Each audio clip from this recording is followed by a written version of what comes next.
Good morning, everybody. This is a special edition of Coffee and Pen Dulce, and we are going to specifically talk about the Uvalde shooting and the gun violence in America in general. This is a very somber show. It hasn't started with our normal festive music or has a festive tone, and it's a very serious topic that we want to treat with the utmost respect and delicacy to the shooting victims and their families and loved ones. This isn't meant to pile on anybody or offend anybody, but at the same time, we feel as a community show that we must discuss one of the most pressing and important subject matters in our country today, and facing all of us that have loved ones and family members that have been affected by violence in some shape or form. Hi, Christian, how are you? Good, Jenny. Yes, thank you for the introduction. And as Jenny said, this is Coffee and Pandusa. This is a special show, so we're not going to do the traditional things that we normally would do. And we do want to give this topic the respect that it deserves. And so we'll be dropping this show with our regular show on Wednesday. So I don't know, how do you want to start, Jen? Well, I've got some current statistics. Okay. Some of them are as of 2018. Some are as of 2020, because many of them has to be compiled a year or two after that year has been finished.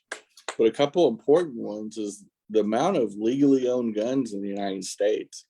In 2018, it was 393 million guns. The guesstimate as of current is a little over 400 million, somewhere I believe around 406 million. I've seen estimates a little bit lower, but somewhere north of 400 million.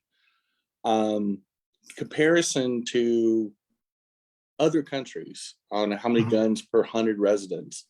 So for every 100 residents that live in this country, no matter how old they are, we have 120.5 guns per 100 residents. It means that we have more guns than people living in the United States.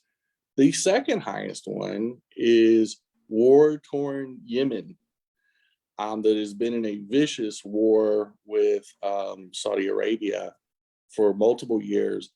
They're in second at 52.8 guns per 100 residents. That is the second closest one, and there's a lot of reasons why, because every probably man, woman, and child is fighting Saudi Arabia and their tyranny. So the Western countries, it's not even democracy similar to us.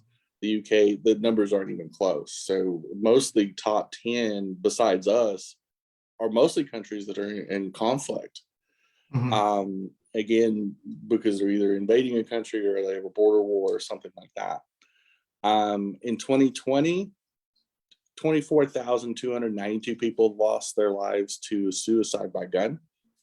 19,384 died by homicide some way, whether it was shooting by police, by another person committing a crime, whatever. But there was 19,384 homicides in 2020, and that's the last year that had full statistics. 2021 numbers aren't out yet.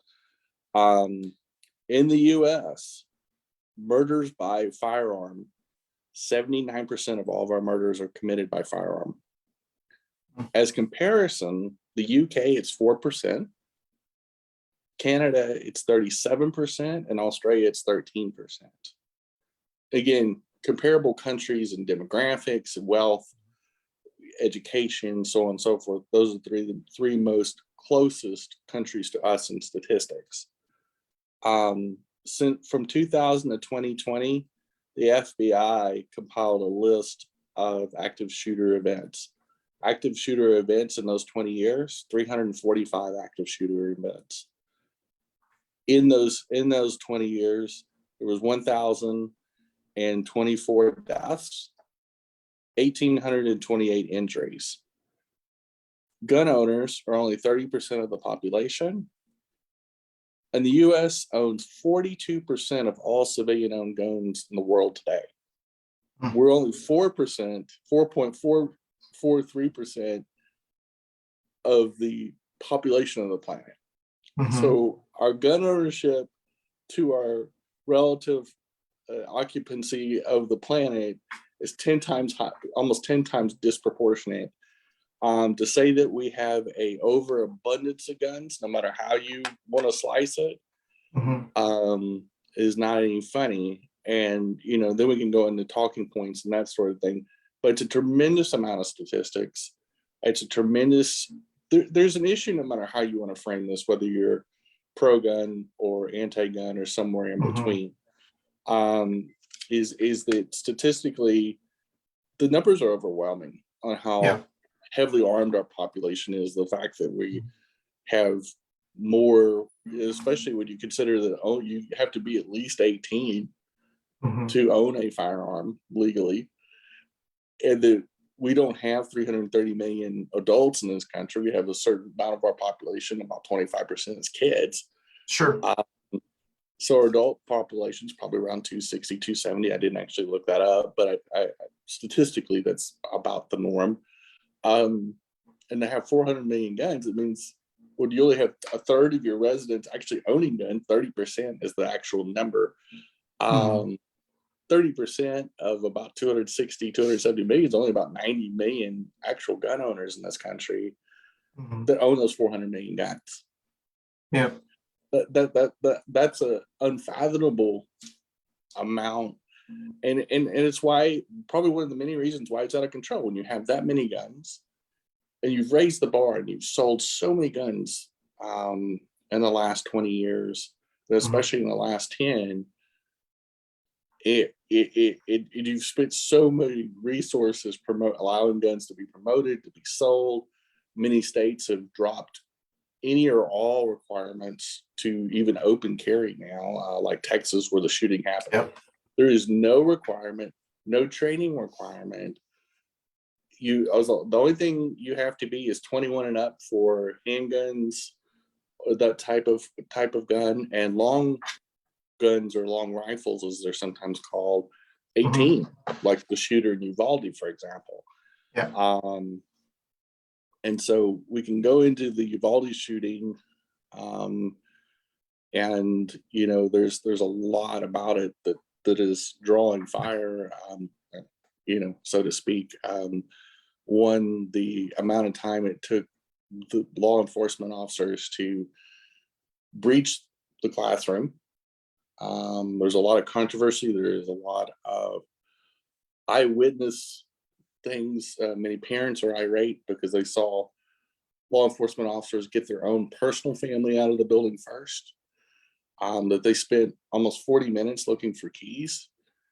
And the person that actually breached the room first, the classroom first, was a federal border patrol agent. He was actually the one that shot the suspect. And so there's the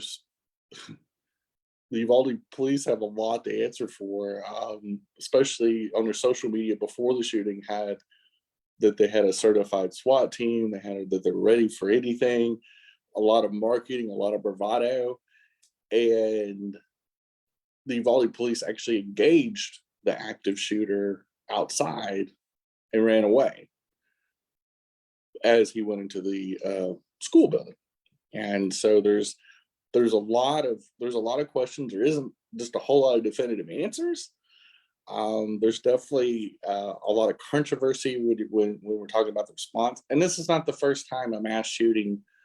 This also happened at Pulse. I believe it was almost a 50-minute to 60-minute lag time between police being on site and them actually breaching the Pulse nightclub's doors.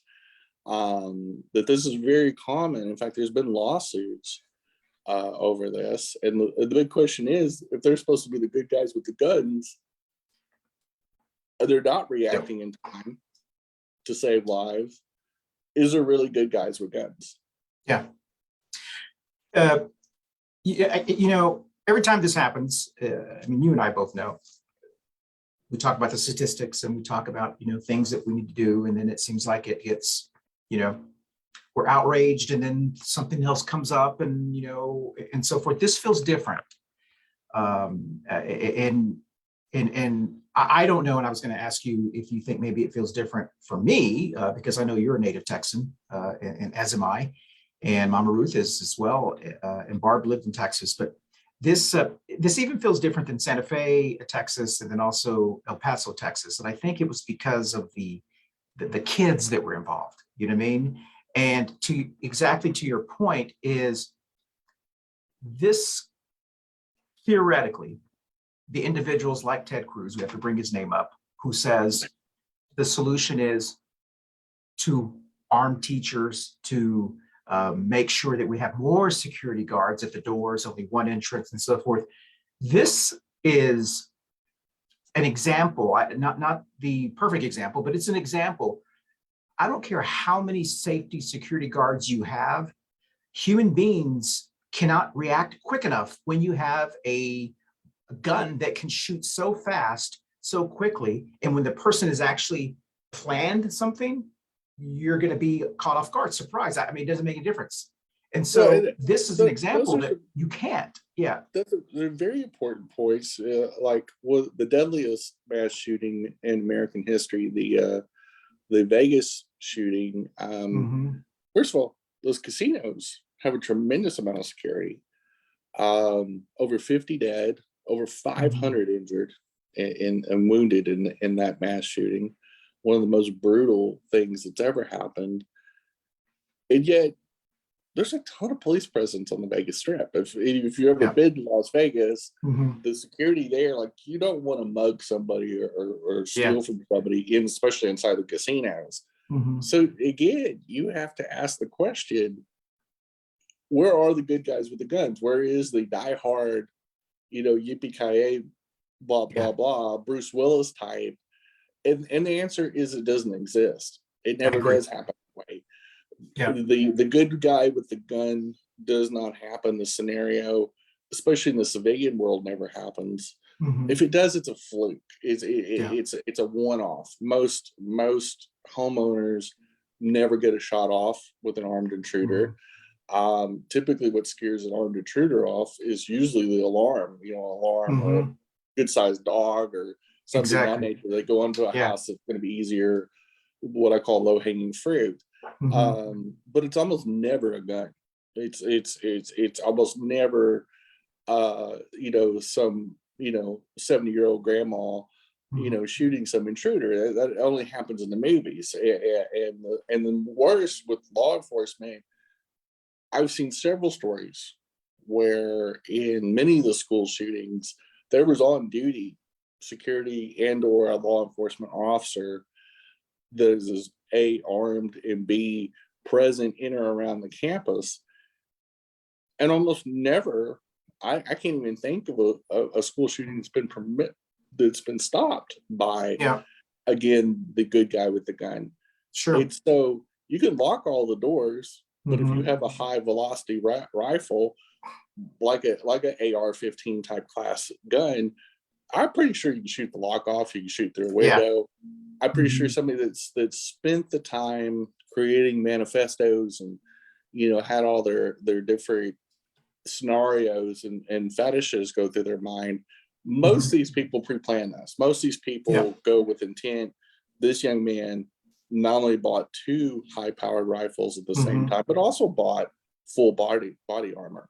I mean, this literally, one, our system didn't detect any of this. 2, how come in the era of the Google machine and the supercomputer, how do we not see this kind of stuff coming? How come we don't track large ammunition purchases? How come we don't track, people turning of a certain age and immediately making large purchases without a history and no waiting time whatsoever, no cooling off period? You have cooling off periods for guns and houses and I mean, not guns, but houses and houses. Normal consumer purchases just to give people a chance to rescind a purchase. Most real estate has a 7 to 10 day cooling off. Due diligence time. A due diligence time to where they can go, whatever reason, I got the heebie-jeebies on this large purchase. We don't even have typical consumer protections on firearms. Things that are not eliminating anybody's air quotes rights or privileges, but just the normal safeguards that you would have in any state for any kind Mhm. of, like, you have more consumer safeguards and waiting times in Texas on everything. It's harder to adopt a dog in Texas Mhm. than it is to get a gun. Yeah. And I'm happy that they're protecting dogs. Yeah. Yeah. I'm a big animal rights advocate, Mhm. but good gosh, when you have as much access to bubble gum at a Mhm. grocery store as you do to buying a gun that's meant to kill, its sole purpose Yeah. is to kill and harm. That's the only purpose. You don't go out and buy a rifle and dig a ditch with it. It doesn't have a multiple Yeah. purpose like a car. The Mhm. moment said, well, we didn't ban cars when we have car wrecks. I'm like, yeah, but its sole purpose isn't to hit another car or hit a Sure. person. Its purpose is to get you from A to B. You know, Mhm. you can't hop on a gun and ride it somewhere Yeah. like a witch's broom or something like that. Like, Mhm. its sole purpose is to shoot another living being of some type, whether it's animals or humans. Jen, what you the statistics you said actually, uh, in a way, there's some positiveness on the statistics that you just shared, because what you're sharing is what most of the guns are owned by 30% of people, right? So that means that 70% of us, we are vastly in the majority. And there's this belief that everyone supports, the reason people are afraid to touch these issues is because, taking everyone's, if only 30% of the individuals are just speaking so loud that the 70% of the people are coddling them. I do think that we have to continue to remind people and say, hey, listen, we're letting 30% of the population make decisions for 70% of us. And so what we know, the numbers are there, we know the votes are there. It's just, how do we get past this belief, because it's been going on for what, 20 years or so, maybe 30 years. I don't know how Really long longer. this yeah. The NRA's radicalization started in the 1970s. Okay. And really, when the United States started really embracing very violent, Sure. very divisive policies, whether it is Mhm. war, whether it is defense spending, mass incarceration, including private Mhm. prisons, the drug war, air quotes, Mhm. the 20 years of the 9/12 wars for profits.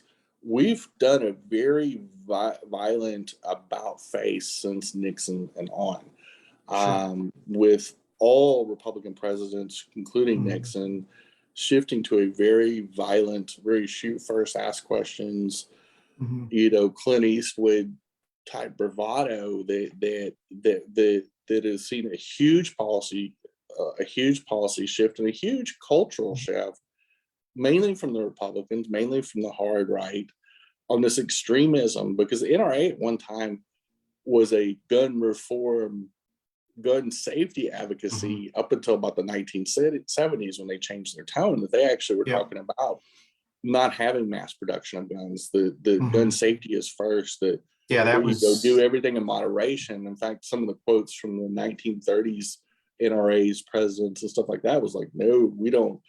Even Supreme Court justices like Justice Burger, for example, mhm. said in 1990, after he retired from the Supreme Court, there is nothing in the Second Amendment that Mhm. supports gun ownership as a right, and there's nothing in the Exactly. Second Amendment that said.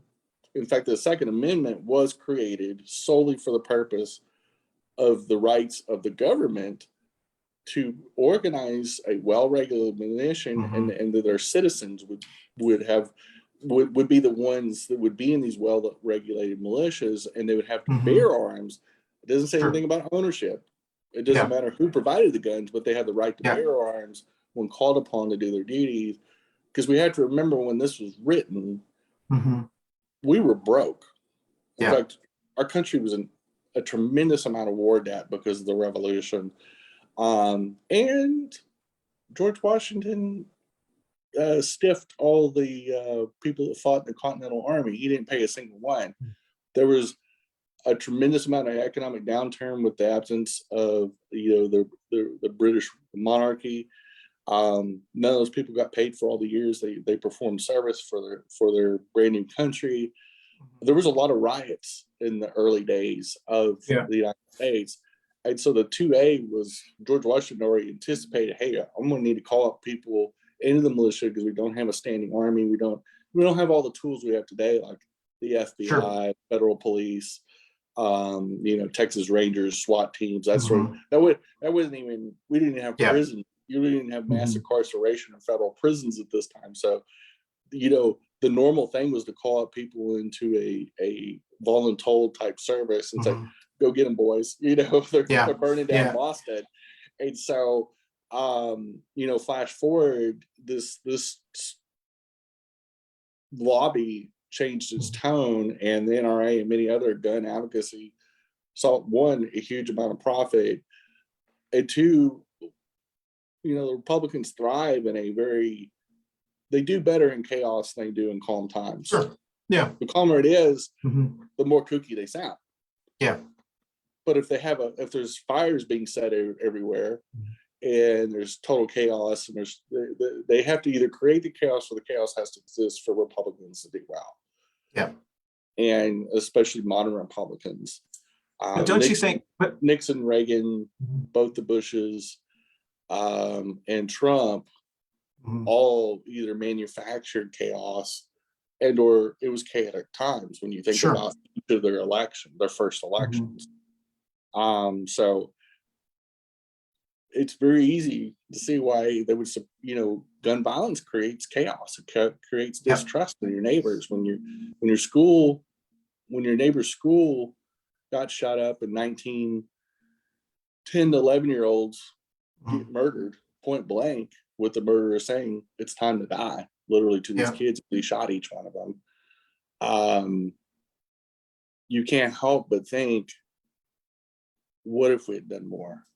What if these real discussions about mass proliferation of weapons? I agree with you, Jen, and this is why I think, just for me, I think it feels different, this situation, mainly because of some of the people that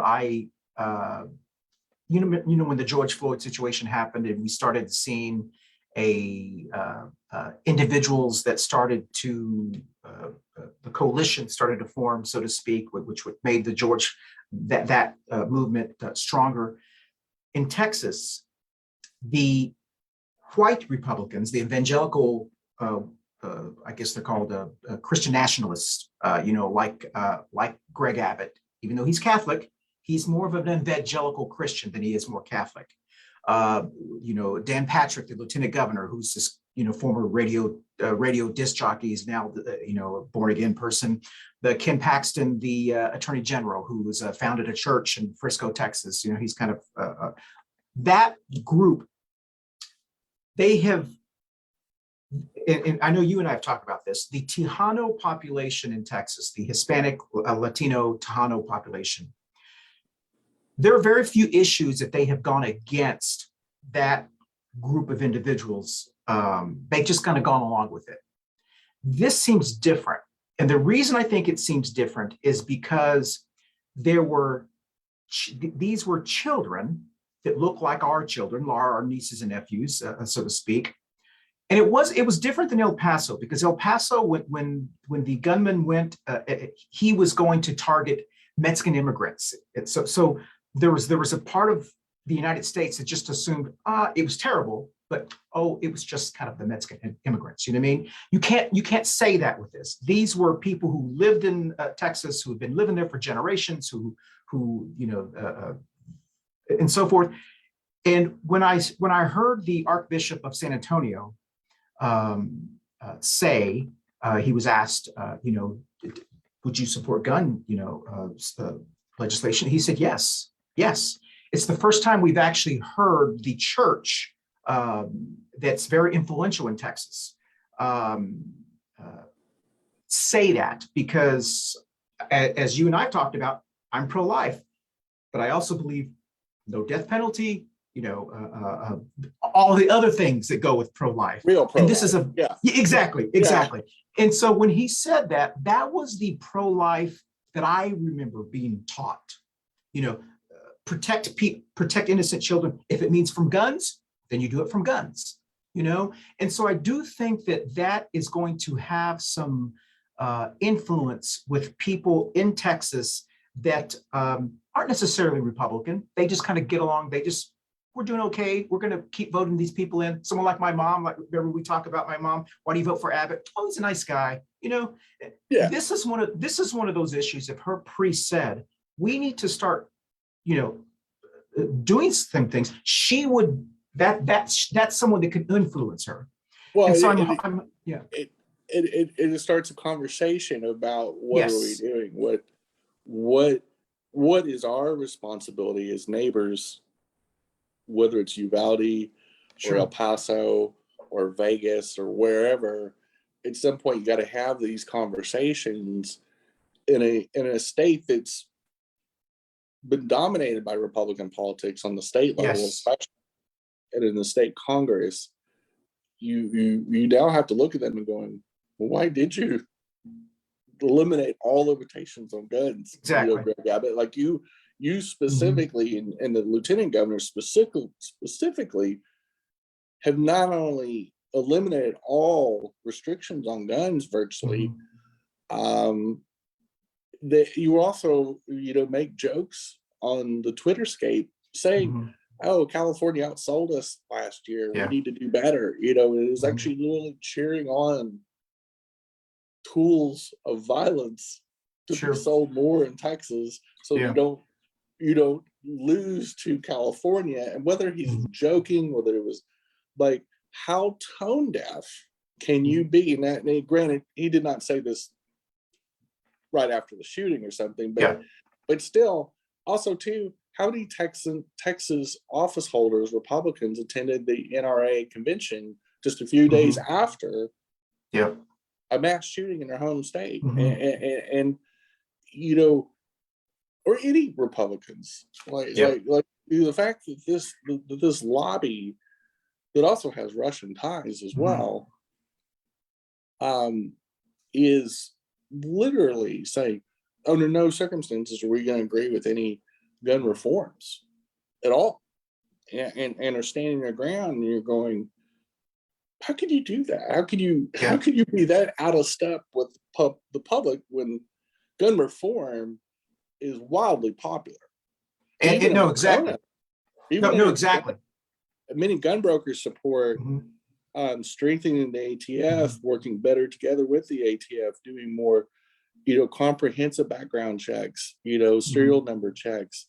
There's so many things that we could do, and especially again with modern supercomputers, with so many things that make so much common sense, because guns ultimately are a consumer product. They are legally for sale in all 50 states in this country, and they're a consumer product no different than camping equipment or you know, a set of tires from Walmart. There's literally no difference. And it just like with any of the other amendments, like the First Amendment, there's things you can do that'll help your First Amendment free speech by, you know, getting a bullhorn, or, you know, getting your own podcast or whatever. But we still have limits on the First Amendment too. We still have there's certain things you can't do. You can't run into a crowded building and yell fire and people get trampled to death. You can't, there's a lot of things you can't do. You can't defame people. There is libel out there in the press. There's so many things that you can't threaten the president of the United States. It's illegal to publicly threaten the president of the United States. And so there are limits on everything in the Constitution. The Constitution, as one religious leader said, it's not like the tablets came down from the big mountain and these are written in stone. We've literally changed the Constitution and added to the Constitution and took away from the Constitution as our societies evolve. If we strictly went by the Constitution of 1790, well, 54% of our population wouldn't be able to vote, which is women. Exactly. I mean, there were, you know, people of color would still be slaves. There'd be so many barriers. That I'm not saying there's not barriers now, but there is certain built-in rights and privileges just in the Constitution alone that things do have to change. They do have to evolve. Sure. The people in 1790, no matter how smart they were, could not anticipate both the perverted version of the Second Amendment that's been distorted by the NRA and lobby groups like that amount to pure terrorism, but also the proliferation of technology. A 1790 gun versus a 2022 guns, and the opportunities, the body armor, none of that existed in 1790. And so there has to be a change with the times and responsibilities that's been brought on by technology. So two questions, Jen. Let's talk a little bit more about kind of your statistics and what you think. I know we've talked about this. We even had a show, one of our biggest shows actually, almost a little over a year ago. Then I want to talk about Uvalde back again. But so what are your thoughts about, I know that there's background checks that's being proposed. There's a waiting period, right? These are the things that people are talking. I mean, when people say common sense gun reform, there's certain things that I think are pretty, 87% of people agree with background checks. I mean, that's like something that everyone can agree with, right? I mean, that's traditionally, and with, like you said, with supercomputers, background checks aren't the same as they were 10, 20 years ago. It's all instant, you can't even sign on to your bank account without proving your address from 20 years ago. Well, yeah, you're exactly right. And there are safeguards on so many things, including, it's funny how hard the Republican controlled states are to vote. Exactly. But you literally have to go through a body cavity search just to get to to vote. But yet you just go to Walmart and buy a gun at 18. You can buy a long gun and ammo and body armor. Sure. But there's nothing. It's perfectly normal for an 18-year-old to buy a full suit of body armor, ammunition, but this is and two high-powered rifles. Like that's just totally makes sense. That's what every 18-year-old wants to do. But you know what, Jenny? This is not new. As adults, we have always been concerned about people that are under 25 years old on many things. Correct. You can't even rent a car unless you're 25 years old. You can't buy cigarettes until you're a certain age. And that's a great point. The car rental analogy, one of the reasons many states that passed that and changed that just about 30 years ago was the proliferation of the car rental and vacation rental business. But some of the first states to do it are some of the states that we're talking about, like Florida and Texas, for example, because they could bring breakers. And they ended up in Daytona having cars being launched into pools and all kinds of kookiness. So I said, if we set it at 25, most people aren't in college at 25. Exactly. Especially at that time, because it was primarily all brick and mortar schools. And so they put in that safeguard, even though you could legally drive, you could legally buy a car at 18, but you can't rent a car because they feel like most college students, if they aren't allowed to rent a car, they'll keep these spring break towns safer. And it just made sense. And that was a fundamental change in the privilege of driving and renting cars. That gun ownership is really a privilege. Sure. It can be regulated. And there's certain things that don't violate anybody's ability to acquire guns, but they got to make sense. They've got to make sense at the time. And like Japan, for example, that also is a democracy, also a very high wealth country, has 13 steps to buying a gun in their country. You got to join a hunting or shooting club. You have to take a firearm class, pass a written exam, which is held up to 3 times a year. Get a doctor's note saying that you are mentally fit and do not have a history of drug abuse. Apply to the permit to take a firing training class, which may take up to a month. Describe in a police interview why you need a gun.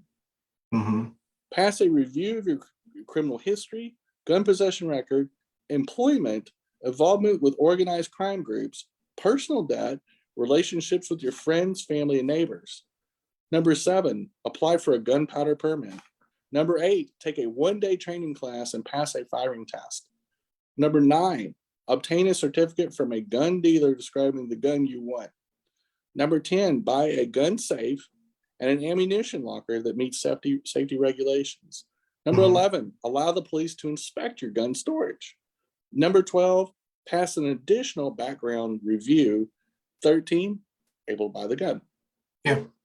And none of those are intrusive, but we're Okay. treating it the same way that you had to go to defensive driving school. You got Sure. to do this.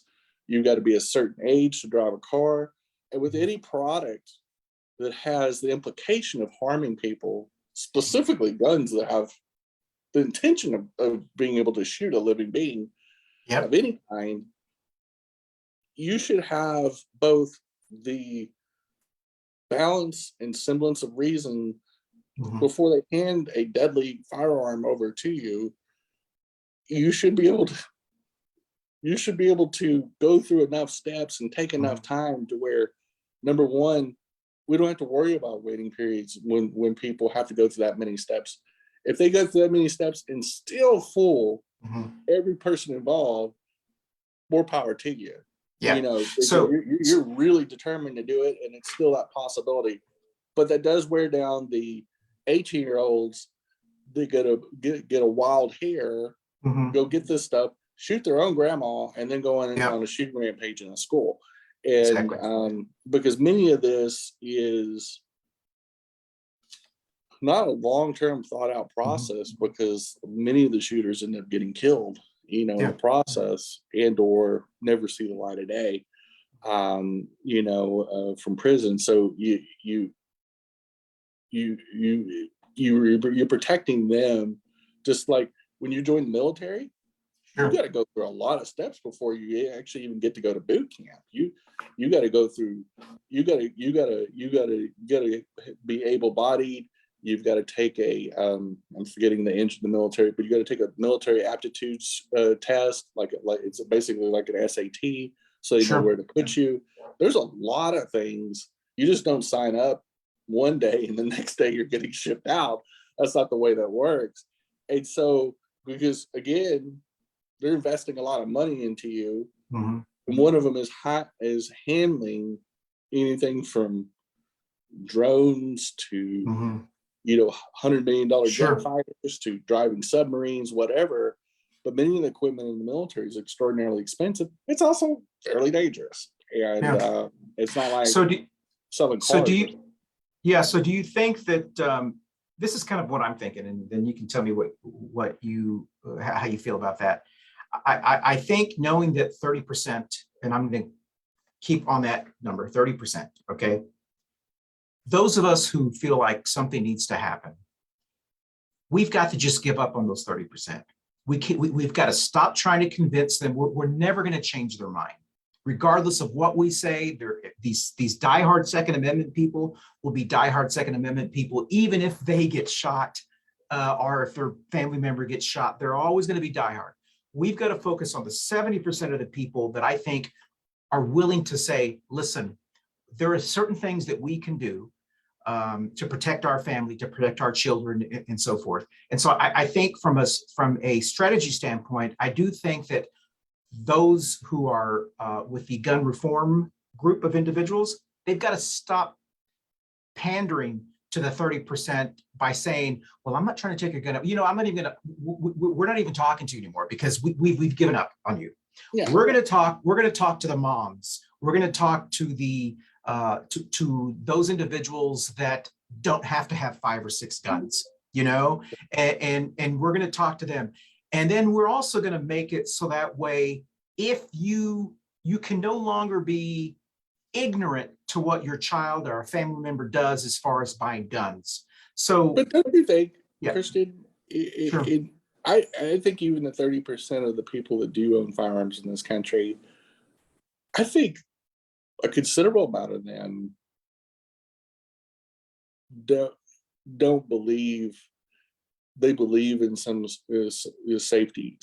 Yes. Regulations. Yes. Oh, yeah, that's a good point. Yes. Even in those groups, not that we need to sell to them or cater to them, but I think as long as we keep dismissing we're not talking about gun seizure. Sure. None of those countries that I talked about earlier, like the UK, Australia, all those that went through the same thing. but they Sure. just didn't wait as long. They had one really bad incident, and then they nipped it in the bud right there. Like when the horrific shooting happened in New Zealand, the prime minister immediately went into action the next day, and they passed something weak. Yeah. Like they didn't need to study it. They know what the problem was, is the guns were not treated uniformly or intelligently. And I said, our verbiage and our laws are outdated. We need to update those. And that's exactly what is here, is that our regulations and our rules with firearms, A, are not universal, and B, they're not up to code to what is needed in modern society, and the fact that, we're over 10 times larger than we were population wise in 1790 alone. To that, a lot has happened in 240 something years. And that the mass proliferation of something, of deadly, any kind of tools, with untrained, uneducated, maybe not so well people, isn't the best recipe for success. And So when you're then, to the point where no matter how effective the ATF is and how effective public officials are in law enforcement, these guns, A, are so scary that police officers don't want to take them on right away. yeah, B, there is no way to control 400 something million guns and be able to make it make sense. So we are, you can talk about mental health, and I'm happy for Republicans to say, well, what about mental health? I'm happy to talk about healthcare. Yes.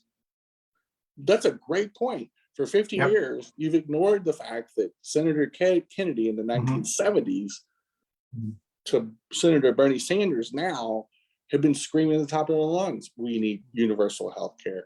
We have it for our military for a reason. We have it for our veterans for a reason. Our general population needs it too. We have it for our seniors and our poor families with children and Medicare and Medicaid. And it always makes sense. Our whole society should be physically healthy and mentally healthy, and should have a universal access to healthcare. Sure. That would help. Yep. But also a flood of 400 million firearms, active legal firearms in our society, that's more than the people that live in our society, also has part of that recipe. And yes, happy to talk about it. My first response would be, correct, I would love to talk about healthcare. I would love to talk about mental health. Why aren't we funding universal healthcare? Why are we the only high wealth nation that does not? Or to your point, the people in Texas should say, you're right.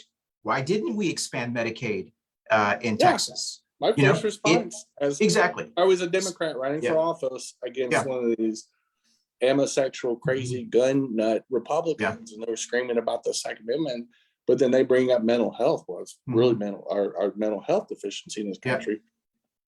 All the more reason to slow down selling guns, because obviously we're selling guns to the capacity we don't even know who we're selling them to. If we're not doing a background check, it'd be like me hiring somebody and I've never even met them. I've never even Skyped with them. I've never Zoomed with them. And I'm going to put them in the second most important job in my company. And you're going to control my bank account and everything. And you're going to be able to control the life, liberty, and the pursuit of happiness for my company. But I don't know a damn thing about you. That's what we're saying in Texas, is we don't need to know a damn thing about you other than you can buy the gun with money and that you're a certain age. And that's it. Which is a ridiculous, it's a ridiculous. For a tool that can take away everything from somebody. Exactly. Like it happened with the Uvalde 21. Yeah. That shooter took away everything for 21 people, including 19 kids that were between ages 10 and 11, shot point blank. With the last words they heard were, it's time to die. They didn't get to talk to their mom, their grandma, their siblings, their friends. They're never going to get to play again. They're never going to grow old. They're never going to have to put up with anything. They're never going to have the opportunity to see college, meet a future loved one, anything. They got shot point blank by a person that was not qualified to own that gun, that we knew nothing about, and we turned him loose with ammo, Yeah. 2 high-powered rifles, and full body armor, and said, that can't be wrong. Yeah. That's perfectly normal. And we've normalized violence. We've accepted this standard. We all have. This is all our faults. That we've allowed our neighbors and most vulnerable people, like those elderly, mostly elderly Black people in Buffalo, got gunned down at a freaking grocery store. While they're buying heads of lettuce and cold beer, they're getting shot. We got kids sitting in a classroom with sitting ducks. Because you can't defend against that. We can't start issuing guns to the lunch lady and the 5th grade math teacher.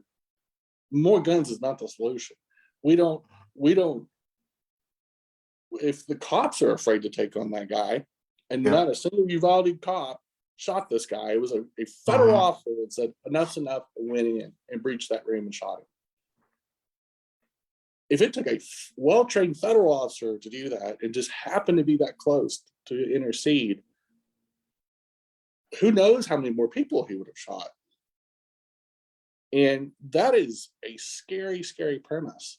It's a scary premise that so many Republicans and so many gun fetishes is just jumping out and saying, well, the teachers need guns. We need to just turn them, or as Ted Cruz, a sitting senator said, well, they just should have locked the doors. Yeah. He should be removed from office. That is criminally stupid. You should not be in a job, an executive job, like being a United States senator. We only have 100 of those that make half of the decisions on everything that goes through the Congress. That they get their say on everything. And we've got somebody that stupid and that tone deaf to go blame it on the doors. Blamed it. I mean, this is primary response. They should have locked their doors and limited how I access. I'm like, well, I'm pretty sure schools aren't designed around, they shouldn't be designed around active shooters. Exactly. And we didn't have this problem 25 years ago. This is not as common as it is now. I agree. So what would you say to those who are watching this, our viewers and our listeners? What should they do over the next couple of weeks? What do you think? I mean, call your senators, call your Congress people, whether they're Democrat or Republican, and demand steps to be taken. Demand steps that Japan and the UK and Australia, that are all countries similar to us in wealth, similar to us in expectations, they value their neighbors and say, I don't want to take anything away from somebody, but I also don't want some randoms buying stuff to take away everything from certain families. Sure. I don't care whether it's 10 kids, 50 kids, 1,000 kids. That's not the point. The fact that we are openly inviting gun terrorism, domestic terrorism, and saying it's no big deal, it's the doors.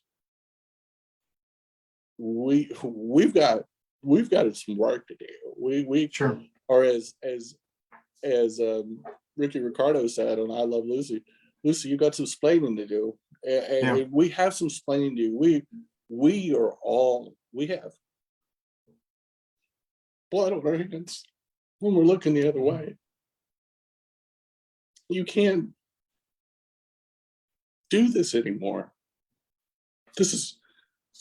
We're better than this. We used to be a country of great things. We used to do amazing things.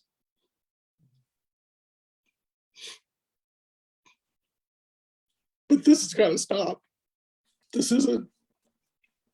I come from a family of military people. I come from a family that owns guns. I grew up with guns. I grew up shooting guns. I understand the culture. But somewhere between going skeet shooting and shooting kids.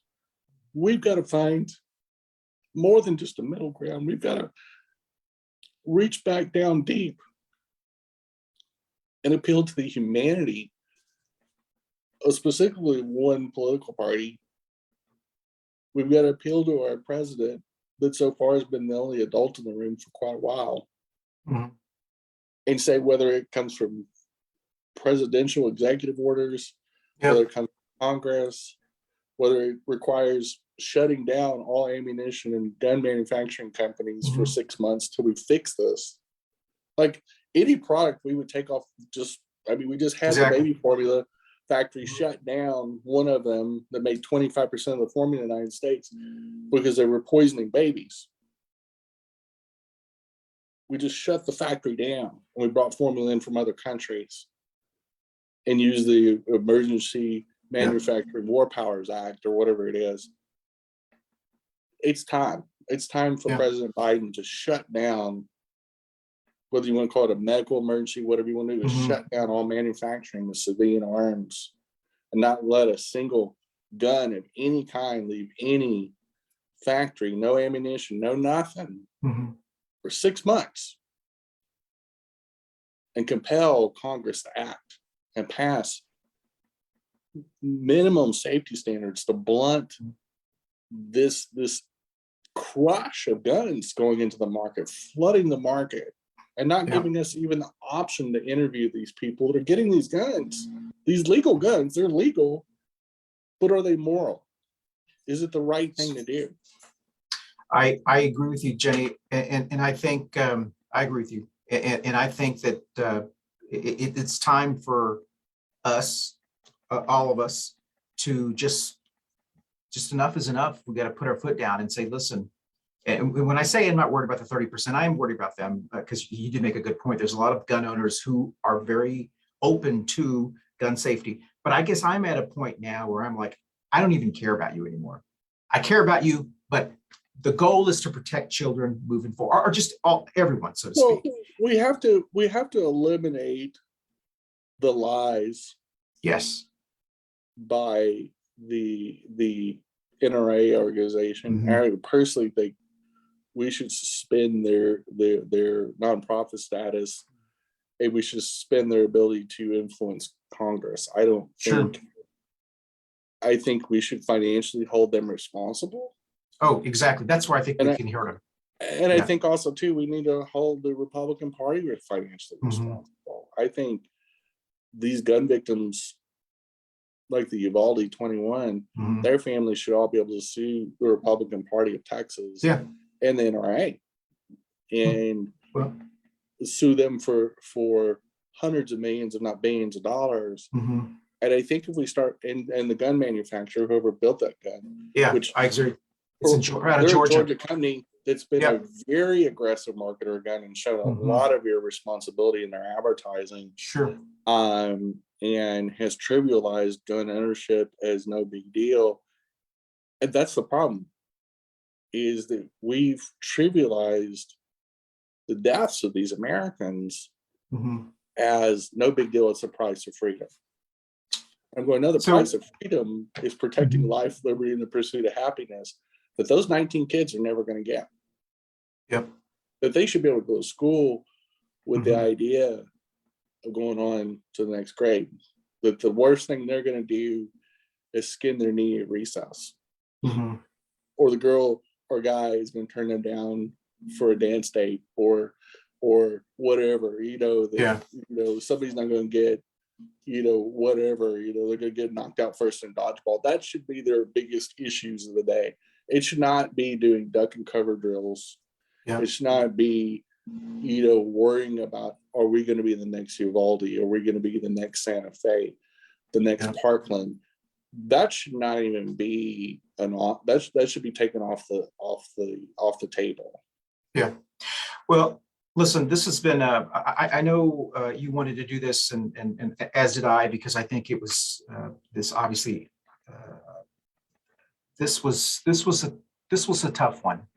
When this happened, it was the first time that I had actually seen pictures of children that look like my family members. And I know that's almost shallow to say, that No, I didn't but it really, is home. but yeah, it is, it was like, wow, that could have been Burleson, Texas, where most of my family lives, Could have been any of or your nieces or exactly, nephews exactly, in Florida or Texas. exactly. Well, Florida and And Texas have some of the most yeah, lax, crazy. And outrageous laws. just one thing, I want to read the names of the people that were murdered in Uvalde, if you don't mind. And then No, go that'd ahead. be okay. Okay. And I just also want to say, if you're watching this in Florida, if you want to get married today, if you're a Florida resident, you can get your license. You actually have to wait at least 3 days before you can get married. You can buy a gun and wait nothing. There's something wrong. They don't, anyway, I know we've said that. Okay. These are the individuals that unfortunately tragically lost their lives in Uvalde, and I will read in no particular order. These were the list that was given. Xavier Lopez, 10 years old. He was in 4th grade. Uzera Garcia, she was 10 years old. She was in 4th grade. Teacher Eva Morales, she taught for 17 years. Navarra Bravo, she was in 4th grade. Irma Garcia, she was a teacher. She taught for 23 years. I believe she may be the one whose husband just died of a heartbreak, had a heart attack, I think 2 days later. Amara Garza, 10 years old, 4th grade. Maddie Yolina Rodriguez, 10 years old, 4th grade. Mikina Lee Elroyd, 10 years old, 4th grade. Ellie Garcia, 4th grade. Tess Mata, 4th grade. Annabelle Guadalupe Rodriguez, 10 years old, 4th grade. Rogelio Torres, 10 years old, 4th grade. Alicia Ramirez, 10 years old, 4th grade. Cousins, JC Camilio Lovinos, 10 years old, and his cousin, Jale Nicole Silgaro, she was 11 years old. Miranda Mathis, 11 years old. Elijah Cruz Torres, 10 years old, 4th grade. Jose Flores, 10 years old, 4th grade. Alejandra Lexi. Anna Robera, 10 years old, 4th grade. Lali Salazar, 10 years old. And Jackie Cascaris was 10 years old as well. So those are the individuals that were murdered in Uvalde. And I want to say one last thing before we close out is that even though this is different, the first really deadly thing that I remember from my childhood is I was in a brutal F5 tornado. I was 10 years old at that time, and I'm now well into my 50s. So it's been 40 plus years. I can still remember that trauma. I can still remember what my parents said, what my brother said, the feeling, the wind, even the smells of the storm that shook our house, where homes were only about up to my chest, 2 blocks away. We were just barely out of the center mass of the mile-wide tornado. These type of traumas will stick with not only everybody in that town of Uvalde, but especially the kids, but kids all over our country that are going to ask their parents or guardians, why did those kids have to die? Yeah. And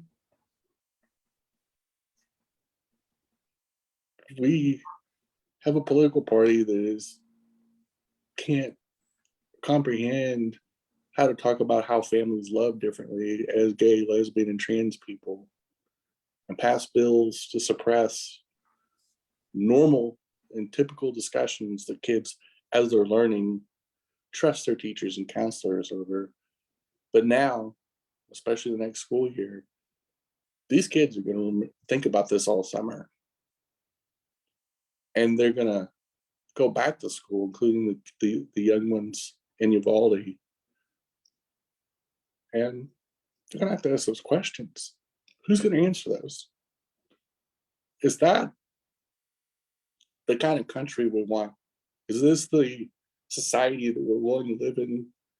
Because a small portion of our population is so afraid of change and so weak-minded that they would sacrifice kids on the altar of their gun fetish and kookery when they haven't even gotten to the prime of their life. They haven't even got to the cool parts yet. I don't want kids and teachers being targets at a shooting gallery. We can do better. God, I hope we can do better. We should. And we should do better. Listen, thank you for doing this, Jenny. Thank you for what you said and the statistics. And I'm sure we'll be talking about this all summer long with other things. It seems like there's always something for us to be talking about. All right. Well, listen, thank you so much for watching us on Coffee and Pan Dulce, and we'll see you on our next show. Thank you. Thank you.